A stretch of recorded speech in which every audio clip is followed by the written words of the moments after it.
مالكي كليك المعروف أيضا باسم علي عبد الرحيم هو منشئ محتوى أمريكي مسلم يشارك رحلته الشخصية نحو الإسلام. ولد في عائلة مسيحية متدينة، وكان يتردد على الكنيسة بنشاط في طفولته، ومع ذلك في سن 14 واجه تناقضات في الكتاب المقدس لم يستطع مرشدوه الدينيون معالجتها بشكل مرض، مما دفعه إلى الابتعاد عن المسيحية.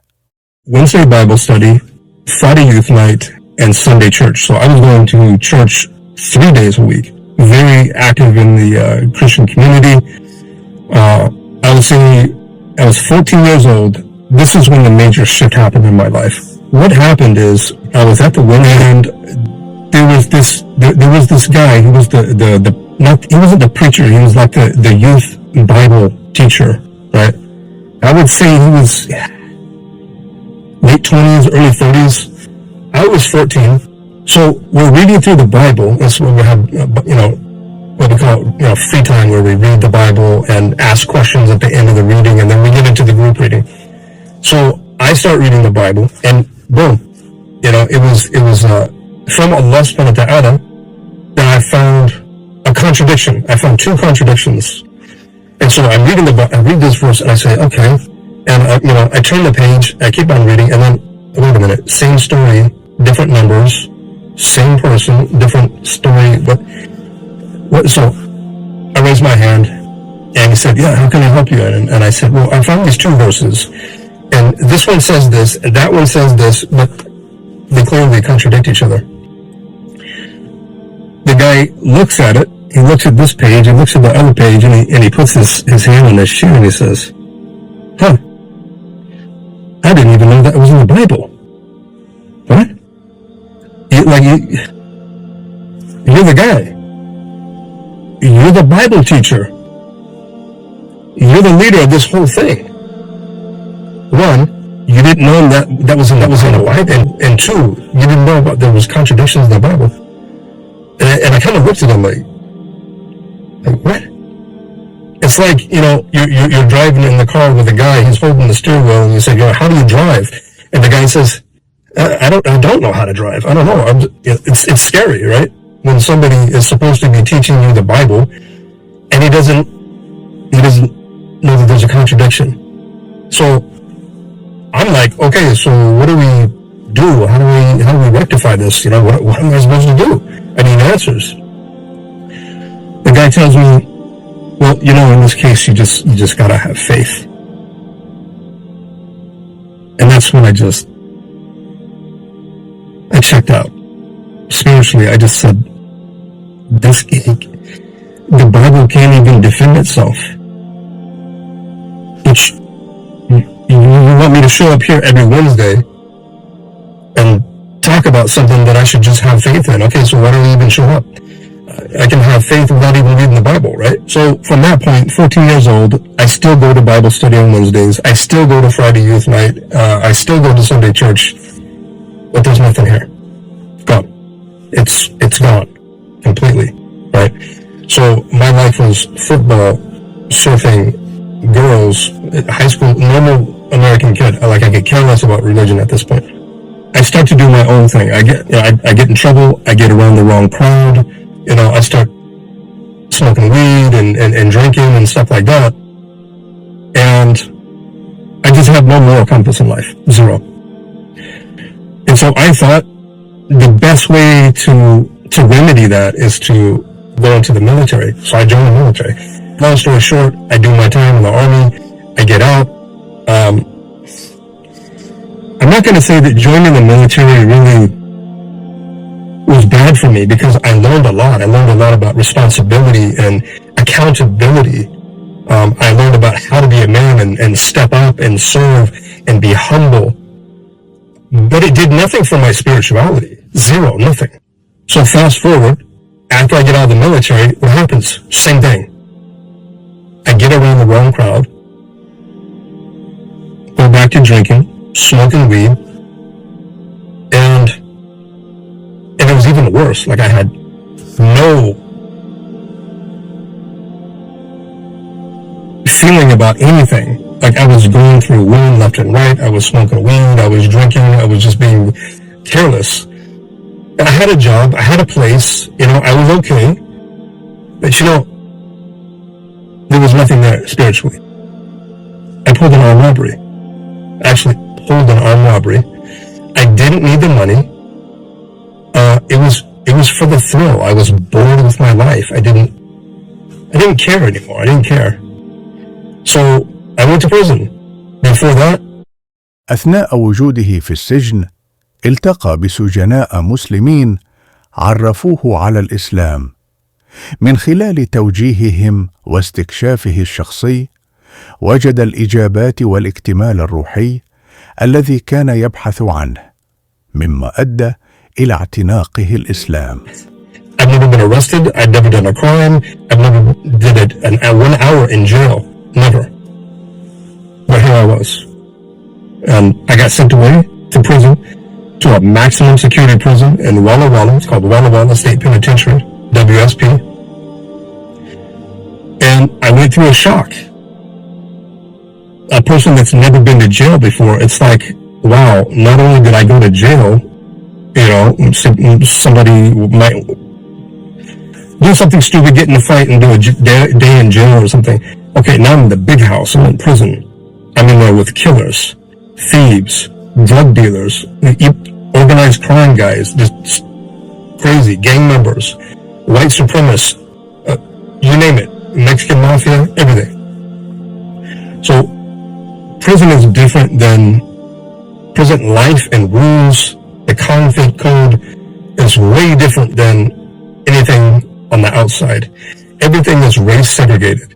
You go with your race. You eat with, if you're white, you eat with the white people. You go to the white part of the yard. If you're black, you eat over on the black section. You go to the black side. That's just how it is. So fast forward. There's not a moment for you to relax in prison. It's this aggression and tension that you can see, hear, feel every single moment. Prison is exhausting, mentally and emotionally, completely exhausting. You got to be on guard every single second, and even when you're in your cell with the gate, you don't know what's on the mind of your cellmate.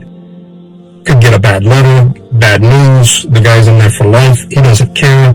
He's got 12 years to do. It's a terrible place to be. Anyway, when people are in prison, like I said, they go to the white. If you're white, you go with the white people. If you're black, you go to the black section. If you're a Hispanic, you go with the Hispanic section.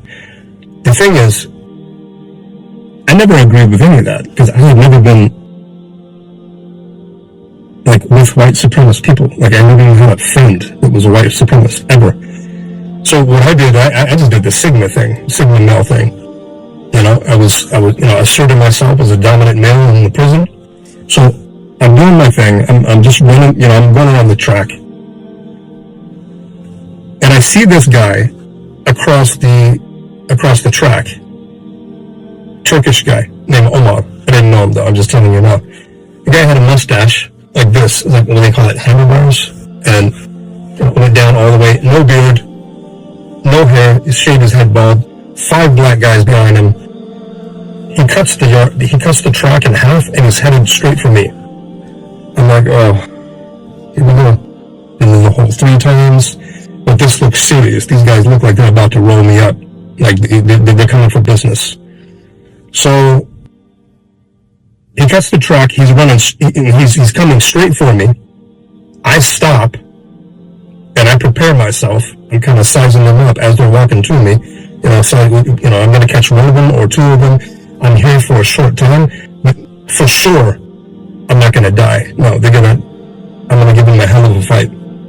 So they get about 6 feet from me, and I'm like, okay. And Omar says, oh, no,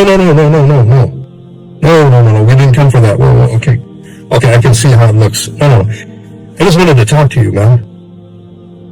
And I was like, talk to me about what? Why does it take 6 people to talk to me? He said, oh man, my bad. That looked wrong, and I understand. Can I just speak with you for about 10 minutes? And I said, well, yeah, as long as it's just you, sure. Cool. So we start to walk the track, and he asked me, what do you know about Islam?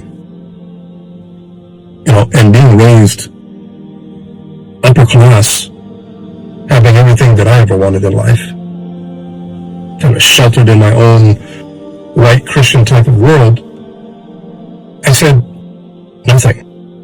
Absolutely nothing. I know nothing about Islam. Nothing. So subhanAllah, when Allah subhanahu wa ta'ala wants to guide somebody, He does it in this amazing, amazing way that is almost exactly for or designed for that particular person. I had always been a person that wondered about the universe. I've always been a person that loves nature, the creation of Allah subhanahu wa ta'ala before. And so he would say things like, look at how Allah subhanahu wa ta'ala put the sun away out of the expanding universe. As Allah subhanahu wa ta'ala says, we created the universe, and it is expanding and expanding, and it expands. And Omar would say, look at how Allah subhanahu wa ta'ala put the sun 93 million miles away from Earth, and the moon 220,000 odd miles away from Earth. But out of the vastness of the universe, Allah sometimes puts them together for eclipse. And I was just like,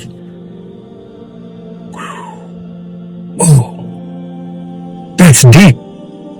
And so he had my attention, and he saw that he had my attention. So he always used to talk about nature and the mercy of Allah subhanahu wa ta'ala, talking about Surah Ar-Rahman and other surahs. So fast forward, him and I would always come out, and he would be the first person that I would look for, and we would talk the entire time. We would walk and talk, and it was always about Islam, always about Islam. Something in my heart said, it was a whisper from the shaitan, why do you let this guy talk to you this way? Like, you're a Christian, man. Stand up for Christianity. He's making a lot of sense, but surely you can poke some holes in his argument. Long story short, I couldn't. And I consider myself versed on Christianity and the Bible. But everything that I tried to argue, he would dead it immediately, with proof from the Bible and the Quran. So weeks went by. He said to me, he gifted me a Quran. He said, take care of this Quran. This is a gift from, don't let anybody touch it. This is for you to read. And I said, thanks, man. I appreciate it. I went into the back, and I went to the back of the Quran, and I looked up names. Jesus, Moses, Abraham, Mary, Job. And I was, just going through, and the thing that I noticed was these stories are all the same in the Bible. Like, same version, same events, same people, to the T. And I said, and I got discouraged. I remember getting discouraged and saying, oh man, if it's like the Bible, it's going to have, it's going to have, what was it called? What did I just say? I lost the word. Contradictory verses. There it is. It's going to have contradictions in it. So I was like, and anyway, I talked to Omar about it, and he explained how the Quran was revealed, and it was still preserved in his language. It was memorized and everything, by millions of people. So I read the book so much, I read this Quran so much, maybe because I didn't have nothing to do because I was in prison in my cell, but I think that I was really taken by the Quran. For example, I would read the Qurans right after breakfast, get to my cell, go straight to my Quran and just read. And so my cellmate was like, what are you reading? I said, I'm reading the Quran. He was like, oh man, what are you doing, man? Quran? No, that's for them, not us. So there was definitely an element of the whispers of the shaitan. Anyway, so I read the Quran, very impressed by the Quran, especially Surah Ar-Rahman. That really touched me.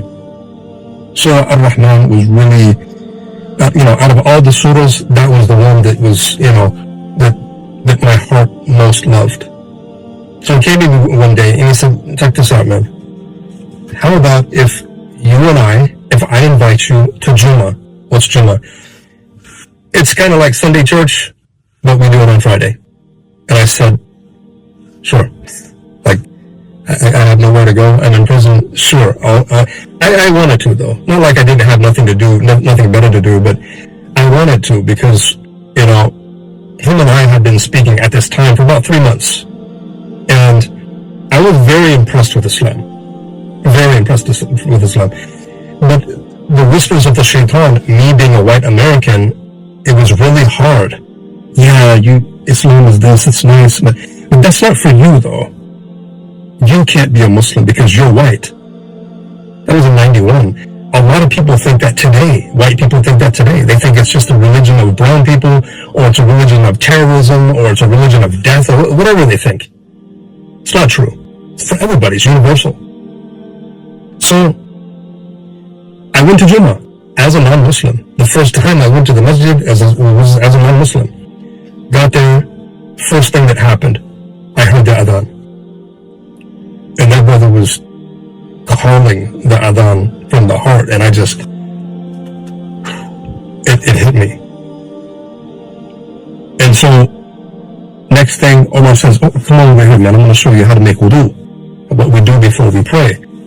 I'm like, okay, and, he starts to make wudu, and, and I kind of stopped right there, and I was like, we don't do that before church. I mean, you could come from the club or, with your wife or whatever, and then you would go straight to church, where these people are washing themselves and they're purifying themselves before they pray, So I was impressed with that.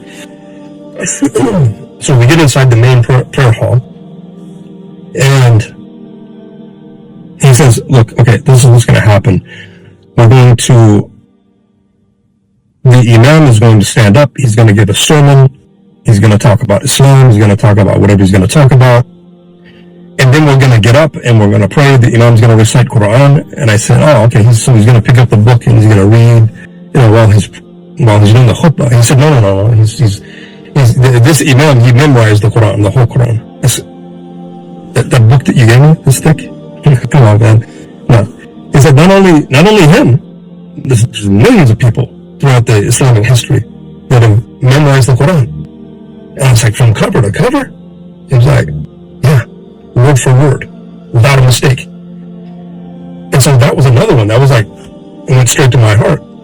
These people love their books so much that they memorize it. Whereas if somebody recites the Quran wrong, somebody in the back will correct them. If that's not a tradition of remembering and preserving a book, I don't know what is, right? Ask a Christian to recite the book of Genesis, the whole chapter. I don't know Genesis, right? That's my point. So I was very impressed by that. Anyways, I'm sitting on the wall with Omar. He gives the khutbah. I don't even remember what he was talking about. He's done. He calls the iqamah. Gets up after he calls the iqamah. Everybody's lining up. So Omar says, okay, listen, man.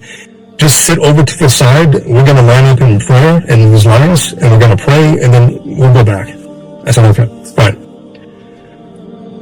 Imam says, Allahu Akbar.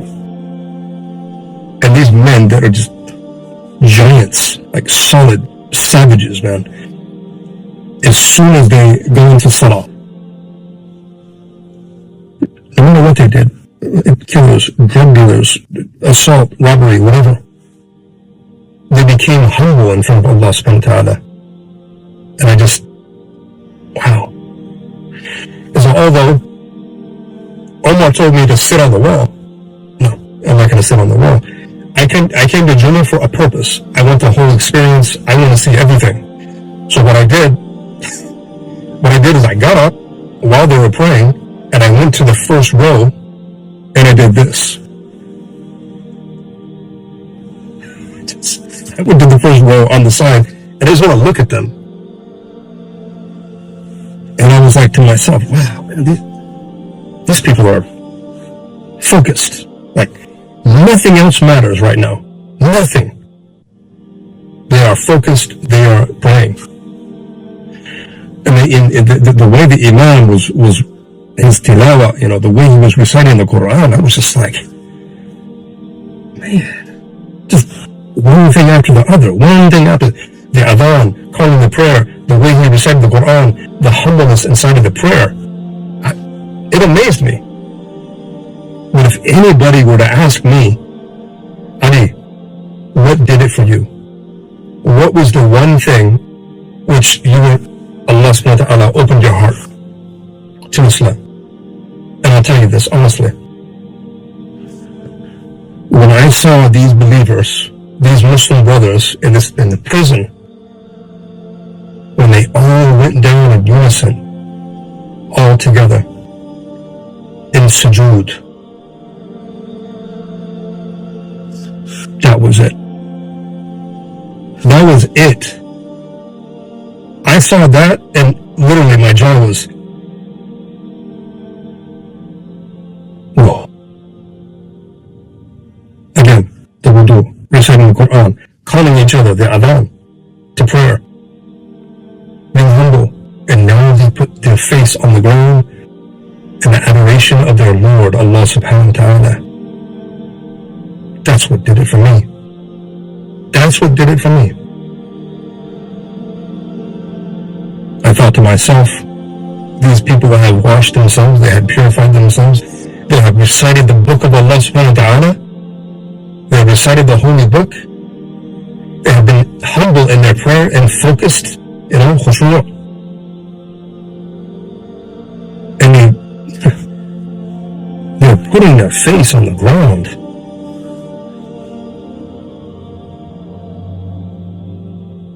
And that was it for me. That was it. My heart completely just opened to the guidance of Allah subhanahu wa ta'ala. And I decided right there. At that point, after I saw the sujood and it just resonated within my soul and my heart, I said to myself, Islam has now become irresistible to me. Completely irresistible. Gotta have it. And so Omar came up after the salah and he said, what do you think? And I said to him, I know I'm right, but I have to be a Muslim. I have to. And you are just gonna have to make an exception for me. Because I want to be a Muslim. Whether anybody accepts me or not, I gotta be a Muslim. I'm not leaving here until I become a Muslim. One way or the other. SubhanAllah, brothers were like, Allahu Akbar. SubhanAllah. MashaAllah. Alhamdulillah. So we all sat in a circle that day. October 1991. And I pronounced the Shahada. أشهد أن لا إله إلا الله وحده لا شريك له وأشهد أن محمدا عبده ورسوله. Going to prison to receive Islam was the best thing that ever happened in my life.